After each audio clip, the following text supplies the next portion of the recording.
আমি তো ভুলেই গিয়েছি যে 14ই ফেব্রুয়ারি কি ভালোবাসা ভুলে গিয়েছি না, আসলে এই দিনটা আমি ওইভাবে পালন করি না, ভুলে যাইনি, জাস্ট ফান করলাম আপনাদের সাথে। 14ই ফেব্রুয়ারি আসলে যখনই আসে আমি আমার পরিবারের সাথে সময়গুলো কাটাই, স্পেশালি যদি ফ্যামিলি না থাকে তাহলে আমার ওইরকম কোনোভাবেই আসলে এই দিনটা পালন করি না, ভালো লাগে না।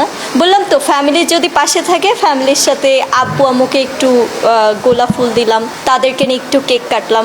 বিশেষ করে শুধু ভ্যালেন্টাইন্স ডে না, অন্যান্য দিনগুলোতেও মানে স্পেশাল দিনে যখন আমি আমার পরিবারের সাথে থাকি।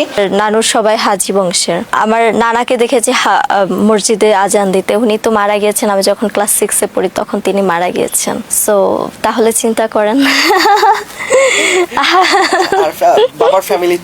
বাবার ফ্যামিলিতেও সেম থিং, তাও তারা একটু, বাবার ফ্যামিলিতে আমি কিছু দেখেছি যারা ঢাকা, চিটাগং, খুলনা বা দেশের বাইরে থাকে, তাদের চলাফেরা একটু, ওরা একটু ওয়েস্টার্ন ক্যারি করে বা অনেক ভাবে চলে, বাট গ্রামে যারা তারা কিন্তু খুবই টাইপের কনজারভেটিভ।